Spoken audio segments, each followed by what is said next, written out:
Olá, mais um sábado do Eva e hoje nós vamos tratar de um assunto que todo mundo tem que parar para pensar se quiser ter uma vida mais calma. Ansiedade por performance. Atualmente, o cansaço não vem só do trabalho, ele vem muito em parte de você ter o tempo todo que estar performando. Não tem como você trabalhar o dia inteiro, se sentir cansado e achar que não pode parar, que não pode descansar, que tem mais um projeto, que tem mais uma coisa para fazer, que o dia seguinte já começou no minuto em que você fechou a porta do seu dia de hoje. Então a gente precisa pensar, e aqui vamos trazer reflexões de Chilhan, Bauman, para a gente entender por que que vivemos assim. Por que que não basta ser bom? Você precisa ser o melhor, você precisa performar. Por que você não pode se sentir feliz com as pequenas conquistas do mesmo jeito que você se sente com as grandes conquistas? Então, hoje, o assunto está bem introspectivo. Está bem para parar, para pensar, se rever e entender que a sua exigência é interna, sim, mas foi você mesmo que escolheu isso? Então vamos lá, vamos trazer aqui para a mesa, porque Priscila, Daniele, Samara, Mariângela, nós estaremos aqui conversando sobre ansiedade e performance. Todos nós, em algum momento, fazemos isso. E algumas pessoas vivem isso anos a fio.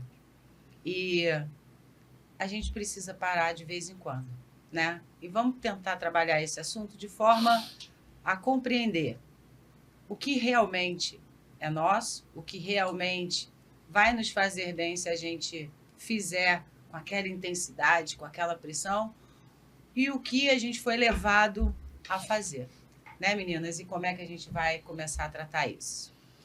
Eu acho que a gente. Antes, eu acho que eu tenho que cumprimentar as pessoas, né, Por gente? favor. Tudo bom? Eu acho esse assunto, ele tem essa tensão, assim, porque a gente vive muito esse tema, a gente acho que trabalha isso o tempo inteiro, é cotidiano, em todas as frentes, sabe? Mas, gente, a maioria aqui, todas mulheres empreendedoras, a gente tem mais de uma profissão. Ou quando só tem uma profissão, a gente tem vários trabalhos nessa mesma profissão. E, e eu acho que a gente pode conduzir esse assunto essa semana a partir das nossas experiências também, porque eu acho que isso traz uma conexão bacana. Uhum.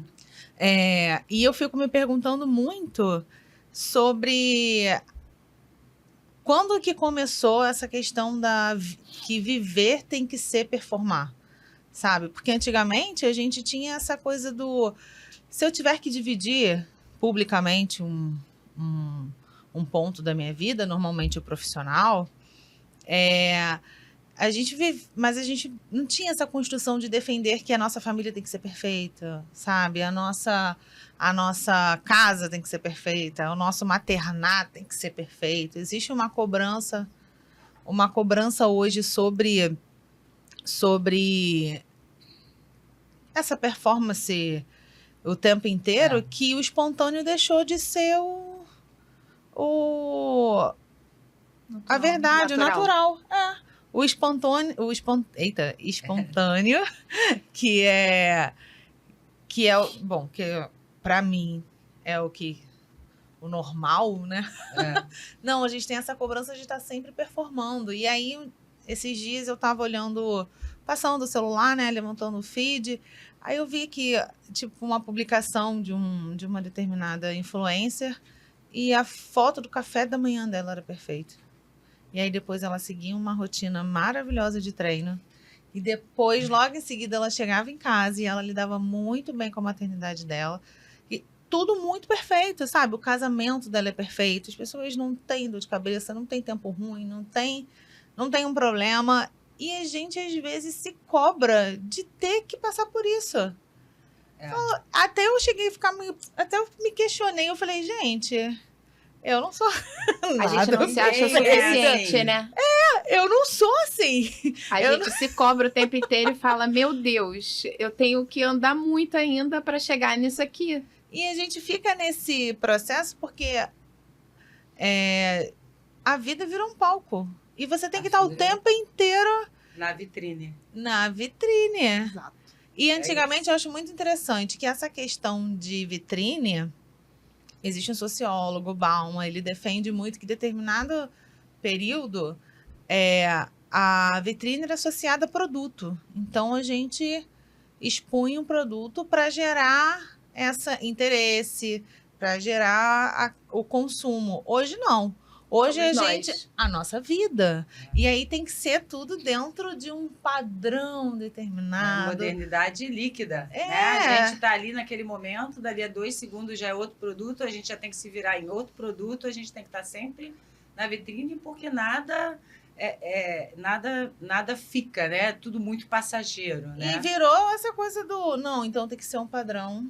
Isso. O padrão é um café da manhã perfeito, é a família, a gente usa muito isso, né? A família de comercial de margarina, que não tem problema, entendeu? A gente não briga, todo mundo é lindo, sabe? Todo mundo acorda... O conteúdo da lancheira é sempre rico e saboroso. Perfeito. Saudável. Meticulosamente preparado, que eu não sei, assim... Admiro as mães que conseguem. Essa não é a minha realidade. Vai ter o dia que você consegue, vai ter o dia que você não consegue, tudo bem. Vai ter o dia que o lanche vai ser saudável, vai ter o dia que vai ser um biscoito porque não deu tempo de fazer o lanche. E tá, gente? E não é só no sociável, não. No profissional também. Com o LinkedIn, a gente fica vendo todo mundo que é promovido, todo mundo que mudou de empresa, todo mundo que...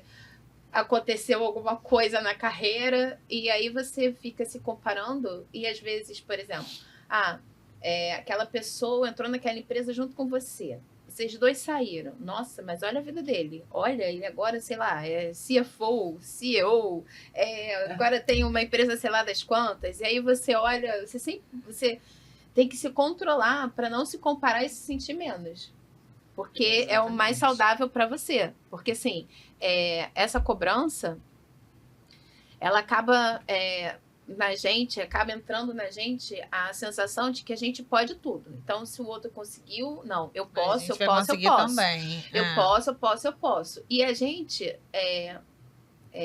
acaba não medindo o quanto daquilo realmente eu quero ou o quanto eu tô correndo atrás daquela performance para parecer para a sociedade alguém tão bom quanto o outro, entendeu? Às vezes não é saudável para mim.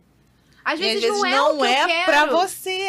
Às vezes tem uma necessidade. Você não sabe o que se passa pelo outro lado também. Você não sabe se na foto ele tá com uma família linda e maravilhosa, mas na verdade o relacionamento está horroroso, entendeu? O filho dele nem reconhece ele, porque ele quase não tá em casa. Você não sabe o que tá acontecendo. Ele só mostra a parte boa, né? Que é o quê? Quando eu saí com meu filho, tirei uma foto para mostrar que eu tô com meu filho, entendeu? Que, eu sou um paizão. Mas não necessariamente, entendeu? A gente não está na casa da pessoa, a gente não sabe o que se passa efetivamente. E aí a gente se compara. E eu acho que é uma covardia da gente com a gente mesmo. Porque, assim, é um mundo fantasioso. Eles só mostram o que realmente eles acham que vai interessar para as outras pessoas e que vai enaltecer a pessoa dele. E na verdade, a gente fica com esse impacto emocional porque a gente se cobra, a gente nunca está naquele perfil. E aí, às vezes, mesmo que a gente tenha, por exemplo, um relacionamento, um casamento bom, e a gente não consegue demonstrar tanto, porque a gente não viaja tanto, não sai tanto para jantar, não tem as coisas românticas assim que possam ser demonstradas, aí a gente já acha que não tem.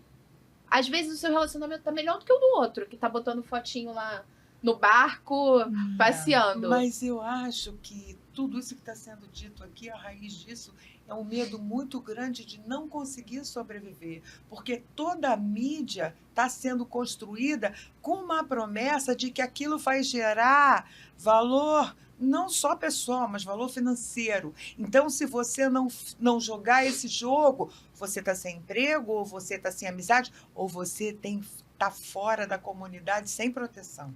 Eu acho que o que mais estressa, além de correr atrás, é o medo de ser expulso do esquema.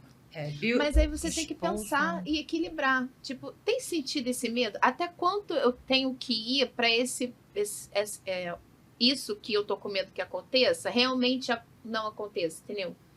Eu preciso me expor tanto? Eu preciso trabalhar tanto? Eu preciso me cobrar tanto? Eu preciso me sentir a péssima porque eu tô descansando e não tô fazendo, sei lá, produtiva. Tô sendo produtiva. É sempre bem-vindo, né? É esse equilíbrio que eu acho que é necessário a gente fazer, entendeu? Byung-Chul Han coloca essas questões que você trouxe em Sociedade do Cansaço. Ele coloca que o padrão mudou. É o que a Mari falou. Você fazia porque você devia fazer, porque era do seu trabalho, era da sua família, você devia fazer. Agora, você tinha essa obrigação pelo seu trabalho, por uma questão que foi ali, eu aceitei isso, eu assinei esse contrato. Agora, é assim, você pode ser melhor. Então, quando na Sociedade do Cansaço ele coloca por que é a Sociedade do Cansaço, é o que ela falou, eu vou sair dos holofotes. Porque o lema agora é, você pode ser melhor.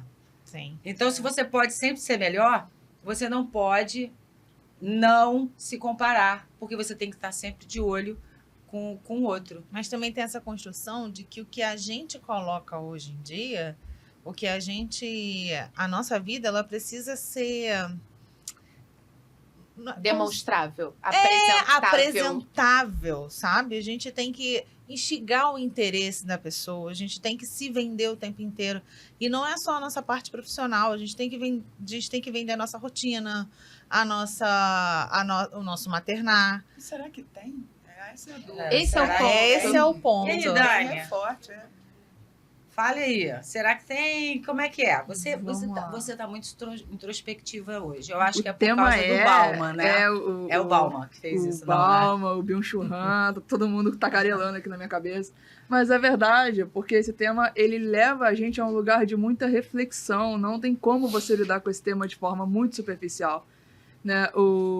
Na obra da Sociedade do Cansaço, ele traz essa visão dessa transição, né? Em que você mencionou, Edília, e que realmente faz muito sentido porque a gente está falando aqui. Porque antes falava-se da sociedade da imposição, a sociedade da proibição. Você não pode, você não deve, ou você deve fazer. E aí era tudo muito imperativo, era tudo muito dentro de comandos, entendeu? Havia um posicionamento em que comandos sociais eram emitidos e as pessoas seguiam naquilo. Hoje, a gente migrou para a sociedade do desempenho. Hoje, a gente migrou para a sociedade do você pode tudo. Né? Você pode. Houve essa visão do você pode tudo. E quando você adere a esse discurso de que você pode tudo, você pode trabalhar e ser muito bem sucedido no seu trabalho, você pode construir uma família, uma maternidade, um casamento perfeito, você pode ter um corpo perfeito, você pode...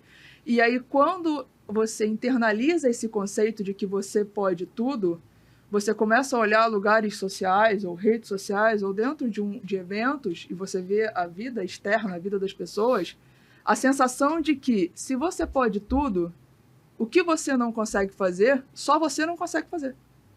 Exatamente. Você se sente menos, né? Exato. E se você não tá fazendo, a culpa é sua. Porque a fulana faz, o ciclano faz, olha a casa da fulana. Aí vem o medo da insegurança, né? Exato. Olha a vida, né, da pessoa tal, olha a vida da pessoa, o recorte da vida que você tá enxergando, não exatamente a vida. Esse é aquele recorte para uma organização social pautada no você pode. Exato. Então, quando você entende isso e você adere a essa ideia de que você pode tudo e você olha coisas na vida do outro que você não pode, você pensa, eu sou insuficiente, a culpa é minha, entendeu? E essa visão, esse novo comportamento social, ele entranhou na gente de uma certa forma, em que não existe mais, ou não é mais o foco, a figura externa de um opressor.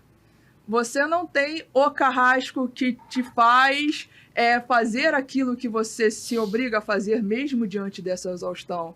Essa figura do opressor, ela foi internalizada na gente. Quando você entende que você pode, você começa a achar que você realmente tem que fazer tudo o que você vê outras pessoas fazendo, essa figura do carrasco, do opressor, ela está dentro de você, em que você se faz estar nesse lugar, você se coloca nesse lugar. Então, a partir daí, você se pega numa corrida que não tem fim. Porque você sempre vai ver alguém fazendo alguma coisa que você não está fazendo. E aí você vai perseguindo algo que você não sabe nem o que é, tentando chegar num lugar que você ainda não sabe aonde, e não E tudo finaliza. ao mesmo tempo, né? Porque é o Exato. profissional, é o maternar, é o sociável com os amigos, é tudo. Tudo você se cobra, como você falou, tudo. Você pode tudo. Então, tudo que você vê, você se cobra de ter e de fazer. E uma cobrança de excelência, né? Você tem que Sim. ser muito bom em tudo. Você tem que ser o melhor amigo que você pode ser. Você tem que ser o melhor profissional. Você tem que ser A melhor mãe. A melhor mãe. Dentro de padrões de que padrões de melhor é esse? Ninguém sabe. Não é uma cobrança que, como a Dani falou, ela se internalizou. É. Porque isso aí, como eu citei, joguei o Bauman para ela, é exatamente isso na obra Modernidade Líquida. É tudo muito passageiro. Então, você está correndo sempre atrás de alguma coisa que nem você sabe o que é. Então, você tem duas vertentes aqui. Tem aquilo que você realmente quer. Não, eu realmente quero isso. Esse é um objetivo meu. Só que dentro do que você realmente quer, você está performando. Você não está pensando que mesmo que você queira, uma pausa vale a pena. Mesmo que seja aquilo que você está buscando. Aquilo ali não vai sumir amanhã. Calma, não vai sumir. Porque a lógica agora é que tudo é muito etéreo, efêmero, some. Então, se eu não fizer hoje, se eu não aparecer hoje, se eu não entregar hoje, não vai funcionar, porque amanhã já não vale mais. Não vale, porque o seu objetivo ele é construído em etapas. Então, se hoje você não terminou, termine amanhã. Mas essa cobrança interna, esse você pode, eu vou fazer, eu tenho que fazer, eu estou me comparando, isso já é uma coisa que foi você tomou isso para si. Então, ou você sabe o que você quer, mas você se cobra muito, porque você sabe que tudo é passageiro, e se não for hoje, amanhã já perdi o time, ou você nem sabe o que você quer e está correndo para cumprir um script, porque você sabe que amanhã já perdeu o time. Que você nem sabe de onde que saiu esse script, Não de sabe. quem que determinou, porque isso não é uma questão pessoal. Uma coisa, claro que eu me cobro, mas existe uma pressão externa de que você tem que produzir, você tem que entregar, você tem que ser melhor. Tem essa... E essa aí existe... onde fica, gente? Exato. E aí você começa a trabalhar em cima de um medo, que é o medo que eu não vou dar conta, é o medo que eu vou ficar para trás. Na verdade, eu não sei nem se é o medo de ficar para trás, porque eu acho que isso eu acho que é mais profundo do que isso.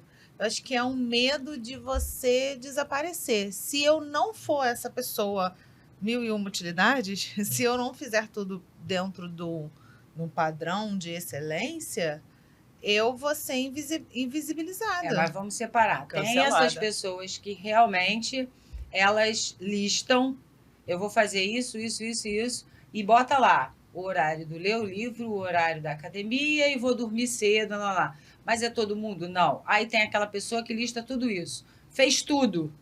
E chega no final do dia e faz assim, nossa, o que mais eu posso fazer? Isso... Continua se cobrando, né? Isso é o que a Dani trouxe, que você colocou. Vou ficar invisível se não fizer tudo ao mesmo tempo. Porque isso não é externo. Isso é interno. Você já se entende dessa forma. Porque você vê isso o tempo todo. Você vê isso na rede social, você vê isso na TV, você vê isso nos seus colegas de trabalho. Você vê isso de forma externa, vê a cobrança vindo até você. Então, você é tudo para ontem. E aí, quando você entende que é tudo para ontem e que hoje está acabando e alguma coisa de ontem você não fez hoje, aí o pânico aparece. Isso é o que é o interno. Sim. Esse é o momento que você tem que chegar e dizer assim, peraí, meu limite. Eu posso fazer 10 coisas no dia. Nós fazemos, mulheres, faz 10 coisas por dia e 2 às vezes ao mesmo tempo. Só precisa saber o limite. Porque aí a comparação, a culpa, estar sempre na vitrine... Tem que ter critério, né? Isso, tem que ter algum critério. Foi o que eu pontuei. A figura do carrasco não está mais terceirizada. Não tá. Ela se internalizou. Nós nos tornamos, né, as nossas piores carrascas que sempre acham que o que faz não é suficiente, que a vida que construiu ainda não é o que de fato gostaria. É lógico, eu entendo que é muito natural e muito legítimo que a pessoa tenha sonhos e objetivos e queira mais, sim, queira mais retorno financeiro, queira realmente um casamento melhor, ainda melhor, queira uma maternidade ainda melhor, tá tudo certo. Isso é uma construção humana de evolução. Mas quando você só olha para frente e já não consegue mais olhar para o que tem, é realmente uma busca que nunca chega, é de fato um ponto de preocupação. É o agora, gente. E que seja uma busca dela. E porque aquilo ali é algo que ela realmente almeja. E não porque ela quer mostrar performance para alguém. Não porque ela está se comparando com alguém. É um desejo genuíno dela. Eu quero empreender, eu quero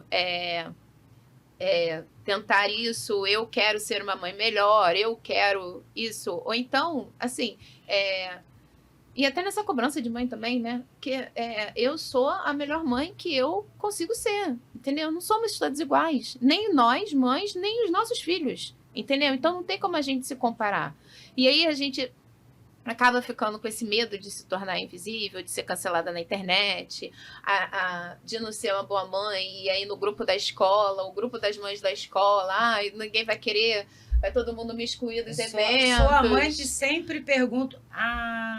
Eu vi a Thaís Araújo falando essa semana exatamente isso. Eu sou a mãe do grupo que sempre pergunta o dia do lanche coletivo. Sim. E tudo bem. Sim. Mas, assim, essa questão do ser bom, isso, botar no grupo. Não entendi essa coisa do lanche coletivo. A escola, ela tem filhos na escola, né? E a escola tem o lanche coletivo. E ela estava dizendo sobre maternidade... que ela é a mãe do grupo que sempre pergunta qual é o dia do lanche coletivo. Ela não decora a data. Ela não decora a data. Ela precisa ser atualizada. E aí, provavelmente, é porque ela já está liberta dessas coisas. Com certeza. Entendeu? Porque ela... Tem mãe que fica com medo até de perguntar, o que vão pensar de mim? Sim, não, meu filho não leva o lanche coletivo. Perde o lanche coletivo. Coitada do filho que tá lá. Coisa. Mas eu não vou perguntar, porque senão o que vão pensar de mim? Entendeu? E esse é um medo que paralisa, né? Que traz a gente pra... Que a gente fica revisitando mensagens, a gente fica se travando de ter realizações. A gente, às vezes, fica se... a gente até trava... emoções, eu não posso me expor, eu não posso falar o que eu penso, Isso. eu tenho que ser perfeita, eu não posso falar palavrão, eu não posso, sabe? Mas para sobreviver nessa sociedade que a gente vive, não tem muito como sair. É preciso muita consciência e saber qual o critério de viver assim. Qual o preço de viver assim? Você se autoavalia pelo quê? Então, por mais que haja uma métrica de likes e observações e comentários, o único norte que te sustenta é o norte que você dá para você mesmo, é o seu próprio critério, aquilo que você aprendeu como alto valor desde a infância. É preciso É preciso sustentar. É preciso sustentar. O que acontece é que toda essa mídia, todo esse esquema, o esquema corporativo que existe cada vez mais, a necessidade de mostrar para o mundo que você é feliz quando você está quebrada por dentro. É essa consciência que a gente precisa trazer de volta. Porque essa aceleração, ela faz da nossa vida uma corrida sem linha de chegada. É extenuante, Exatamente. é fadigante, não tem estrutura emocional que não fique fadigada, que não entre em colapso quando você é cúmplice disso tudo. Para você parar, para você estancar esse viés de cumplicidade, o mergulho para dentro é sempre fundamental. A sua noção de alto valor é sempre fundamental. É neurótico, é doentio, e eu não fujo, cada vez eu também, todas nós escorregamos, numa comparação. Se você se fragilizou internamente, seja por que motivo for, lá está você escorregando de novo para aquela competição toda. E se fosse uma competição que te enaltece, não. Você sempre busca você sempre busca uma comparação que está acima de você. Existe uma autossabotagem baseada no seu cansaço que você diz, eu vou olhar logo para aquela famosa e já vou logo me sentir uma droga. Por quê? Porque se eu me sentir uma droga, eu posso jogar minha toalha que eu estou exausta. Mas nessa cobrança toda, tudo ficou muito pior com as redes sociais. Tudo que antes a gente tinha uma reputação que era construída com o tempo, profissional inclusive, Sim. principalmente. Ou até social mesmo. Nossa, ela é aquela pessoa assim, assado. Hoje em dia, com a rede social e as milhões de visualizações e todo mundo compartilhando tudo de suas vidas, a reputação, ela some assim, como você falou. Entendeu? Ela muda é de uma hora para outra. muito buscado e ela muito instável, isso, entendeu? Muito frágil. E aí a gente fica com esse medo desse cancelamento, esse medo de tudo que eu construí até hoje por água abaixo. Porque quantas vezes não aconteceram com a gente de você andar bonitinho, um escorregão, nossa. Acabou Você tudo. vê Porque isso, você não tem sustentação interna. A imagem é uma coisa volátil, fugaz. Volátil. E se você não tiver consciente disso, você se desfaz dentro de você como um bolha de sabão. E você acaba perdendo a essência da vida. Porque, assim, no lugar de você estar curtindo um momento com seu filho, ou uma viagem com o seu marido, ou o que for, um evento do seu trabalho, você está mais preocupada em tirar foto e mostrar. Você não está preocupada em curtir aquele momento, aproveitar aquela situação. Quantas vezes a gente já não viu, ou a gente mesmo já fez isso? Tipo, tá num evento curtindo pra caramba e de repente fala, não, preciso postar.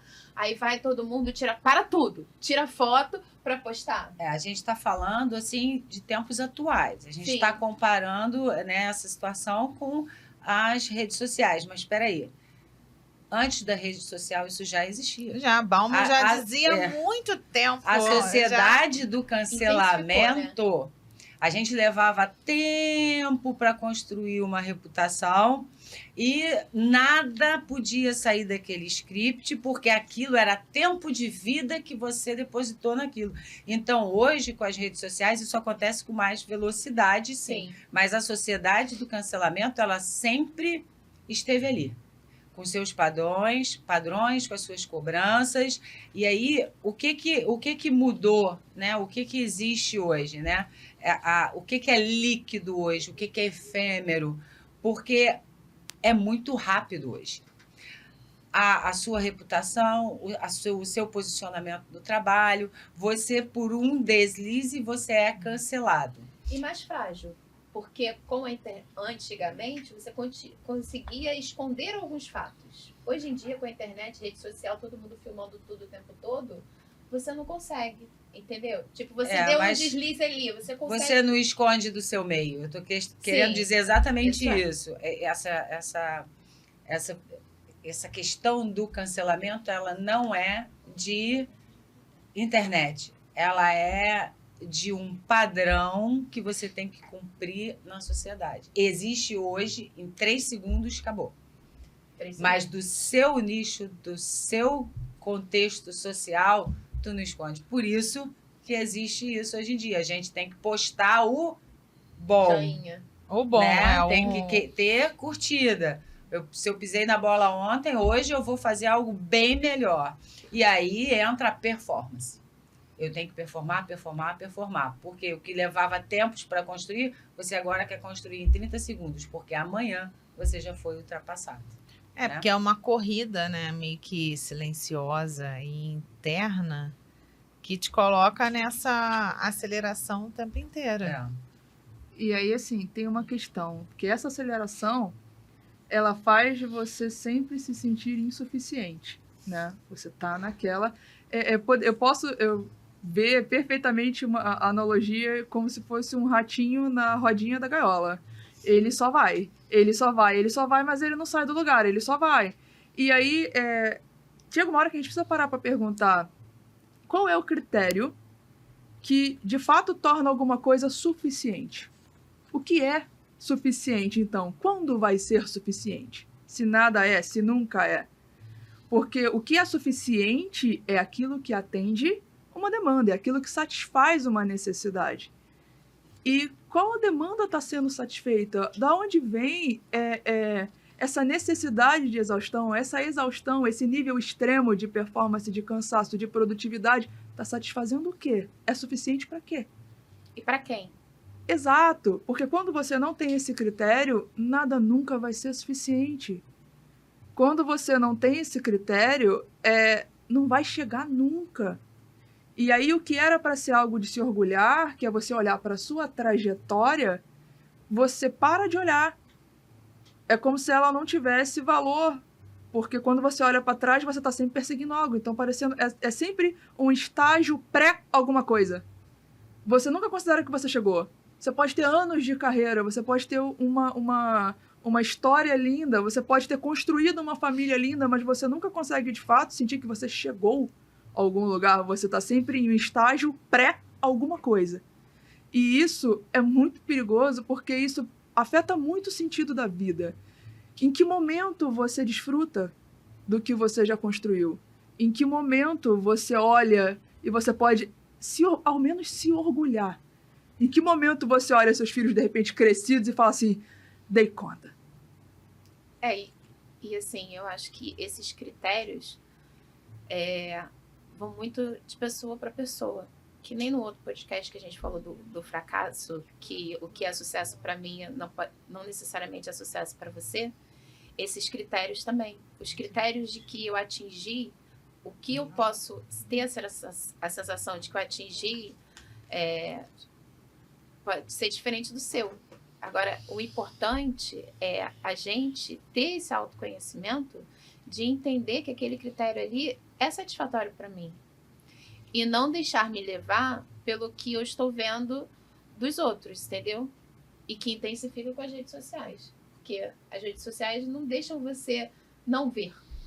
Exatamente. Surge lá para você, no seu feed aparece. Você pode não estar querendo ver. E você se pega carregando até culpas de coisas que, na verdade, você nem deseja. Sim. Por exemplo, mulheres da minha faixa etária de 30 e poucos anos que pensam assim, caramba, mas eu não tive filho. Aí você acaba trazendo até uma certa culpa de uma maternidade que, na verdade, você nem deseja. Você nem queria. Mas de você ver certas pessoas à sua volta ou certas questões na mídia social, isso acontecendo na vida das pessoas próximas, entendeu? E você fica... Aí quando você para 10 segundos de pensar, você... Não, mas eu não quero. Esse plano não é meu. Essa vida não é uma projeção minha. Esses 10 segundos para pensar... Viktor Frankl, ele é um psiquiatra que passou pelo Holocausto, conseguiu se libertar, perdeu família, perdeu tudo na vida, e ele diz exatamente o que você colocou. Entre o estímulo e a resposta, existe um pequeno espaço onde mora a nossa liberdade. Então, é fundamental essa reflexão. É fundamental que a gente não Não se corrompa nesse nível. Um mínimo de consciência, um mínimo de presença em si, um mínimo de um mergulho interior a ser feito, senão não só esse aspecto de ser consumido pela vida, mas tantos outros vão te consumir. Um mínimo de presença nós temos que ter, porque ele também diz que um ser humano suporta quase tudo se ele encontrar um sentido para fazer isso. Ele comentou da experiência dele nos campos de concentração, naquela situação absurda, que ele percebeu na avaliação dele que aqueles prisioneiros que encontravam um sentido naquela dor que eles estavam vivendo, eles conseguiam sobreviver. Aqueles que não encontravam um sentido na própria existência, eles acabavam morrendo.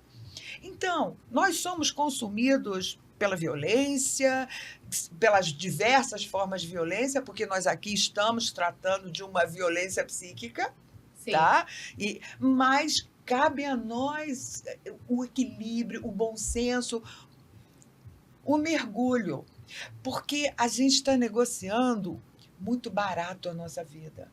Nossa saúde, Nossa né? saúde Física e mental. psíquica, emocional, a gente está deixando muito barato. O mundo chega vendendo uma possibilidade de liberdade, de conforto, de excelência, mas ela nunca diz que preço você vai pagar por isso. E você só descobre esse preço quando você mergulha nessa existência. Ou quando você vê que você já está com a sua saúde mental e emocional abaladíssima e depressão. Aí você não só pagou, como já está devendo a você mesmo.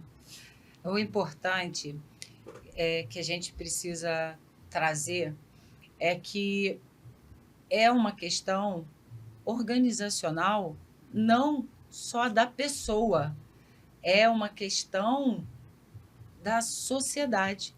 Então, a gente precisa estabelecer em que momento eu estou no jogo e em que momento eu me retiro no meu tempo. Porque esse se retirar para o seu tempo é que vai fazer você deixar de ser o ratinho que está correndo na rodinha, né? Então, queridas ouvintes,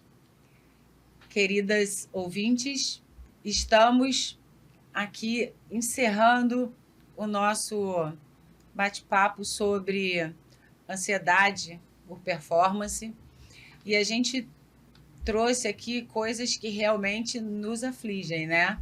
Não é assim, não estamos aqui fazendo preleção, dando, né? Não estamos aqui dizendo assim, tem que ir, não, a gente está batalhando, a gente está nessa luta de, peraí, meu limite, né? Na força, esse aqui é meu limite, eu vou dar uma paradinha hoje, eu vou olhar meus filhos e me orgulhar, né? Meu trabalho eu vou fazer da melhor forma que eu puder, mas assim, domingo eu posso descansar, porque realmente quando a gente vê todo esse cômputo de coisas assim ao nosso redor, a gente pensa sempre que é só nosso, né? Que é o que a Dani falou. Você consegue, você pode, mas tem coisas que não é do individual, é da organização social mesmo. Então, se você sente culpa por descansar, se você sente que está sempre devendo, se você não quer que ninguém veja que pisou na bola, esqueceu um lanche, olha, você precisa do seu tempo. Esses seus 10 segundos para parar, respirar. Porque para romper com isso, a primeira coisa que a gente precisa ter é um limite. Um limite de se entender, de saber que minha saúde, minha família, peraí, me dá esse tempinho. E às vezes a gente nem precisa de muito. Às vezes a gente precisa só de um café com intenção. Só tomar café, né? A gente fala isso aqui. A gente se reúne sábado, faz o podcast, toma um café e nesse café aparece o episódio da semana seguinte e a gente discute o episódio, mas a gente decidiu, né, que aqui teria que ser mais leve. Tem que ser mais leve. Porque nós precisamos disso. Nós precisamos não performar sempre. Quero agradecer a vocês que estavam conosco. Quero agradecer as minhas amigas que a gente chamou para fazer um café da manhã de sábado e virou o Eva. Muito bom, até semana que vem. Só não teve o que eu pergunto sempre. Hoje eu esqueci de perguntar, vou perguntar agora. Vamos ver se elas me autorizam a dar o spoiler da semana que vem. Pode. Pode? Tá liberado, tá liberado. Tá liberado. Tá liberado? Sim. Essa semana que vem, ó. Nossa. É tenso também, hein? É. Tá leve, não. Ó, Tá leve, não. coraçãozinha. Nossa, eu parei para pensar assim, eu vou falar sobre isso. Tem a ver com perfeição, né? É assim, a ditadura da perfeição. Vem semana que vem. Tá muito bom.